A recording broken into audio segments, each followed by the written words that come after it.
तर मुंबईत पडणाऱ्या मुसळधार पावसामुळे नालासोपारा पूर्व भागातलं जनजीवन विस्कळीत झालं। आचोळे रोड आणि सेंट्रल पार्क परिसरासह स्टेशनजवळील अनेक भागात पाणी तुंबलं।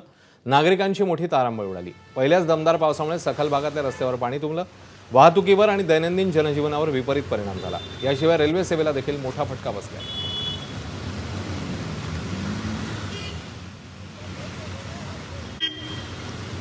भिवंडी शहरातल्या नालेसफाईचा प्रश्न पुन्हा एकदा चर्चेत आलाय। कोट्यवधी रुपये खर्च करून नालेसफाईची कामं समाधानकारक होत नसल्यानं दरवर्षी पावसाळ्यात सखल भागांमध्ये पाणी साचण्याच्या घटना घडत आहेत। दरम्यान शहरातील वंजारपट्टी नाका परिसरातील आंपाडा इथल्या नाल्यातला एका व्हिडिओ समाज माध्यमांवर व्हायरल झालाय। या नाल्यात मोठ्या प्रमाणात गाळ आणि कचरा साचलेला असताना तो बाहेर काढण्याऐवजी सफाई कामगारांकडून तो पुढे ढकलला जात असल्याचं या व्हिडिओत दिसतंय। त्यामुळे नालेसफाईच्या कामाच्या बाबत गुणवत्तेबाबत किंबहुना प्रश्नचिन्ह निर्माण झालंय।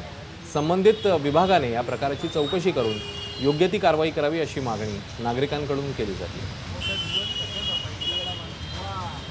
गेल्या काही दिवसांच्या प्रतीक्षेनंतर अखेर रायगड जिल्ह्यातल्या अलिबाग आणि मुरुड तालुक्यात पावसाने दमदार हजेरी लावली आहे। पहिल्याच जोरदार पावसामुळे अनेक भागात दाणादाण उडाली। नागरिकांना मोठा फटका बसलाय। अलिबाग तालुक्यातील देहेन गावाजवळ असलेल्या बंधाऱ्याला मोठं भगदाड पडलं। हा बंधारा वाहून गेल्यामुळे देहेन गावाचा इतर गावांशी असलेला संपर्क पूर्णपणे तुटलाय। पावसासोबतच समुद्रातल्या मोठ्या लाटा उसळतात आणि पाण्याला उधाण आलंय।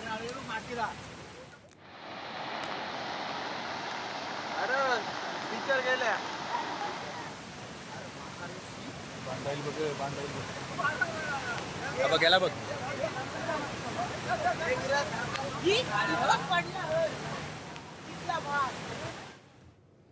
तर राज्यातल्या बहुतांश भागात पावसामुळे दमदार हजेरी लावली। पावसाने छत्रपती संभाजीनगरमधील अनेक भागात जोरदार पाऊस झालाय। सोयगाव तालुक्यात निसर्गाचा रुद्रावतार पाहायला मिळाला। जरंडी परिसरात तब्बल 1.5 तास ढगफुटी सदृश पाऊस झाल्यामुळे नदी नाले दुथडी भरून वाहू लागले। सोयगाव बनोटी मार्गावरील जरंडी जवळील तात्पुरता मातीचा पूल वाहून गेल्यामुळे वाहतूक पूर्णपणे ठप्प झाली।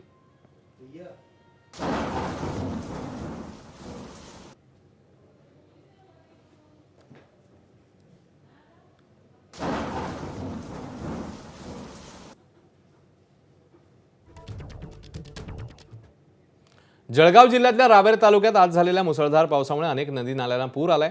आहेरवाडी गावातील जिल्हा परिषद शाळेत पावसाचं पाणी शिरल्यामुळे विद्यार्थ्यांच्या सुरक्षेच्या दृष्टीने शाळा तातडीने सोडण्यात आली। यावेळी स्थानिक नागरिकांनी आणि पालकांनी तत्परता दाखवत किंबहुना विद्यार्थ्यांना सुरक्षितपणे शाळेबाहेर काढलं। पावसामुळे परिसरातलं जनजीवन विस्कळीत झालं। काही ठिकाणी पाणी साचलं, त्यामुळे नागरिकांना अडचणींचा सामना करावा लागला। तर प्रशासनाकडून परिस्थितीवर लक्ष ठेवण्यात येत आहे। नागरिकांनी नदी नाल्यांच्या परिसरात जाणं टाळावं असं आवाहन करण्यात आलं। तिकडे सांगली जिल्ह्यातल्या शिराळा तालुक्यात असलेल्या चांदोली धरण पाणलोट क्षेत्रात पावसाचा जोर वाढलाय। पाणलोट क्षेत्रामध्ये होत असलेल्या अतिवृष्टीमुळे धरणाची पाण्याची आवक वेगाने वाढतेय। वारणा नदीच्या पाणी पातळीत देखील वाढ होतीये। वारणा धरण पाणलोट क्षेत्रात अतिवृष्टी सदृश पाऊस झाला। पाथरपुंज येथे अवघ्या 12 तासात 147 मिलीमीटर तर निवळे येथे 78 मिलीमीटर पाऊस झालाय। गेल्या 2 दिवसांपासून सुरू असलेल्या पावसामुळे शेतकरी आणि नागरिक यांच्यात समाधानाचं वातावरण आहे। मिनी कोकण म्हणून ओळखल्या जाणाऱ्या शिराळा तालुक्यात मान्सूनच्या आगमनामुळे बळीराजा सुखावलाय। पावसाअभावी रखडलेल्या पेरण्यांना आता वेग आलाय। तिकडे सातारा जिल्ह्यात कालपासून पावसाने जोरदार हजेरी लावली। साताऱ्यातल्या पाथरपुंजला सर्वात जास्त पावसाची नोंद झाली आहे। या पावसामुळे राज्यातल्या पर्यटकांचं आकर्षण असलेला ओझरडे धबधबा प्रवाहित झालाय।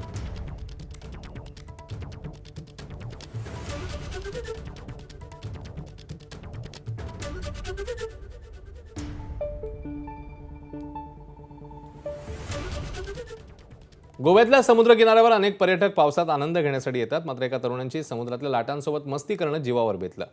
हडफडे समुद्र किनाऱ्यावर पर्यटनासाठी आलेला तरुण लाटांच्या तडाख्यात सापडला आणि बघता बघता तो तरुण समुद्राच्या मध्ये बुडाला। अशफाक मसली असं बुडालेल्या तरुणाचं नाव आहे आणि तो कर्नाटकमधून पर्यटनासाठी गोव्यात आलेला। उधाण आलेल्या समुद्राच्या लाटांनीच त्याचा मृतदेह किनाऱ्यावर आणला।